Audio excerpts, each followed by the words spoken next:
le diable est descendu pour faire la guerre. Vision du Seigneur donnée à sa prophétesse Lynn Antoine, 28 avril 2021. Apocalypse 12, verset 12 dit ceci. C'est pourquoi réjouissez-vous, cieux, et vous qui habitez dans les cieux. Malheur à la terre et à la mer, car le diable est descendu vers vous, animé d'une grande colère, sachant qu'il a peu de temps. Au matin du mercredi 28 avril 2021, à 4h42, j'ai reçu 3 visions durant ma prière quotidienne. Dans la première, j'ai vu un gros démon noir qui s'est levé contre la France. Il tenait une épée dans sa main droite qu'il pointait sur le pays. Écoutez-moi, bientôt, la France sera à feu et à sang. Il y aura des incendies, des morts par milliers. Le sang va couler dans les rues de la France et de Paris. Il y aura des attentats, les militaires seront partout, l'armée sera déployée dans toute la France, les gens seront affolés ne sachant quoi faire. Et j'ai reçu dans l'esprit que les ténèbres seront sur toute la France et que l'eau sera également empoisonnée. Priez sur tout ce que vous consommez et que vous portez. Pendant que je vous parle, je vois dans un souterrain, le métro, des rituels dédiés au diable, des sacrifices de sang. Oh Seigneur, c'est horrible ce que je vois en ce moment. Oh Seigneur, aie pitié. Puis, j'ai eu une seconde vision où je voyais dans le ciel un gros démon noir avec des ailes et une épée à la main. C'était Satan. Il descendait sur la terre avec colère pour faire le mal, pour détruire. L'épée qu'il portait était l'épée de toutes sortes de maladies, de toutes sortes de virus, de contamination. C'était l'épée de la mort. Lors de la troisième vision, j'ai vu le ciel s'entrouvrir et j'ai vu une armée d'anges prêts pour la guerre, prêts pour livrer bataille contre l'ennemi.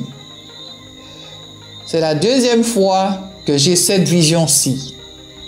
Je remercie le Seigneur pour cette armée d'anges qu'il a préparée.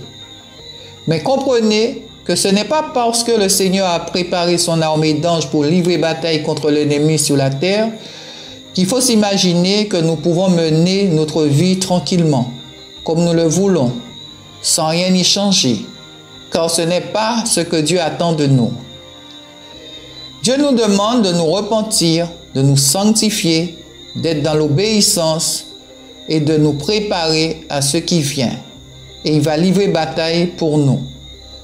Pourquoi aujourd'hui l'ennemi a-t-il autant de pouvoir sur l'Église? Parce qu'elle n'est pas dans la volonté parfaite de Dieu. Parce qu'il y a la division dans le corps de Christ, la haine, la jalousie, l'animosité.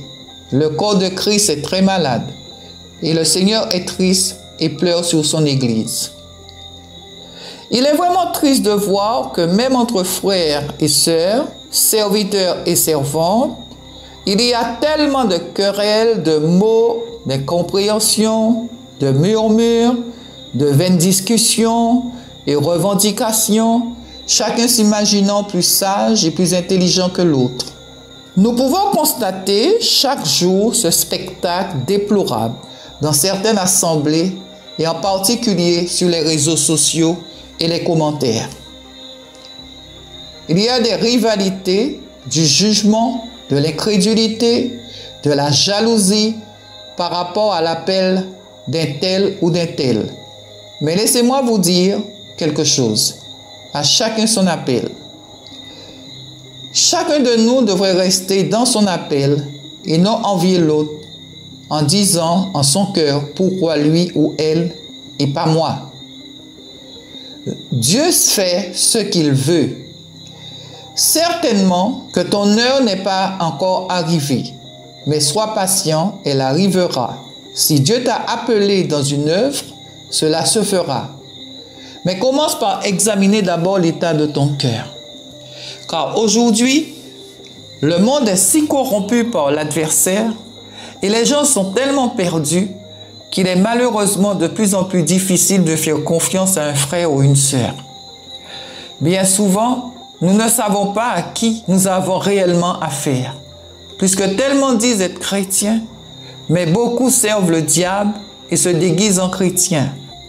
Et beaucoup d'autres pensent sincèrement servir Dieu, servent en fait l'ennemi sans le savoir, car en réalité, ils ne connaissent pas Dieu, ils ne connaissent ni ne comprennent sa parole.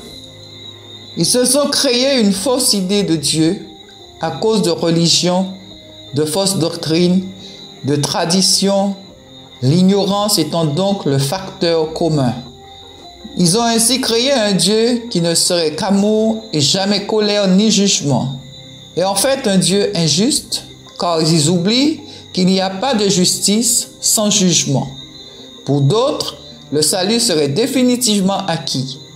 C'est donc un Dieu permissif, qui fermerait les yeux et qui ne serait jamais jaloux. Et tout cela encore une fois, parce qu'ils ne connaissent pas sa parole. Ou pire, ils font le tri, ne retenant que ce qui leur convient, en tordant le sens et faisant dire à Dieu ce qu'il n'a jamais dit.